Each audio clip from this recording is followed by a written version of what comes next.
SGS tailoring and blogs ఎంతో సింపుల్గా ఈ మోడల్ బ్లౌజ్ని ఎలా స్టిచ్ చేసుకోవాలో ఈ వీడియోలో చూద్దాం. ముందుగా బ్యాక్ పార్ట్ని తీసుకొని లైనింగ్కి పైన వేసుకుని థ్రెడ్ ఇలా పెట్టుకుని కుట్టు వేసుకోవాలి. పైనుంచి కుట్టు వేసుకున్న తర్వాత దాన్ని రివర్స్ చేసుకుని పైనుంచి కుట్టు వేసుకోవాలి. తర్వాత కింది వైపు షేప్ బెల్ట్ అటాచ్ చేసుకోవాలి.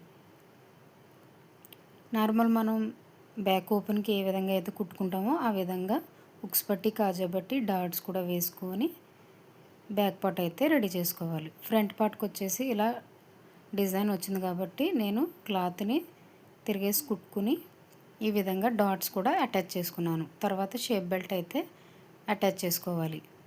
అటాచ్ చేసుకున్న తర్వాత పైనుంచి ఒక కుట్టు వేసుకుని షోల్డర్స్ రెండు జాయింట్ చేసుకోవాలి. జాయింట్ చేసుకున్న తర్వాత బ్యాక్ పార్ట్కి లేస్ అయితే ఈ విధంగా అటాచ్ చేసుకుంటున్నాను. ఆమ్ రౌండ్ దగ్గర నుంచి 4 ఇంచెస్కి మార్కింగ్ చేసుకుని ఈ మార్కింగ్ని ఈ విధంగా కలుపుకొని లేస్ అయితే అటాచ్ చేసుకున్నాను. తర్వాత రెండో వైపు కూడా సేమ్ ఇదే విధంగా లేస్ని అటాచ్ చేసుకోవాలి. అటాచ్ చేసుకున్న తర్వాత స్లీవ్స్కి ఇలా లైనింగ్కి చిన్న చిన్న కుర్చీలు పెట్టుకుంటున్నాను.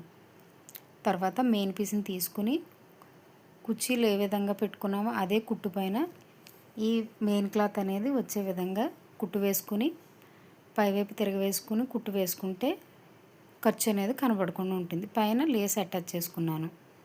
తర్వాత హ్యాండ్స్ని షోల్డర్ మధ్య భాగం నుంచి స్టార్ట్ చేసుకుని అటాచ్ చేసుకున్న తర్వాత మార్కింగ్ చేసుకున్న విధంగా సైడ్స్ జాయింట్ చేసుకుంటే సరిపోతుంది. ఎంతో సింపుల్ అండ్ ఈజీగా ఏ మోడల్ బ్లౌజ్నైనా ఈజీగా కుట్టేయచ్చు. లట్కన్స్ అయితే ఈ విధంగా 4 లేయర్స్ లట్కన్స్ పెట్టాను.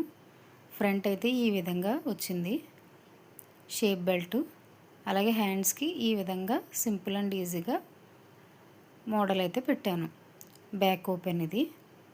Please subscribe my channel.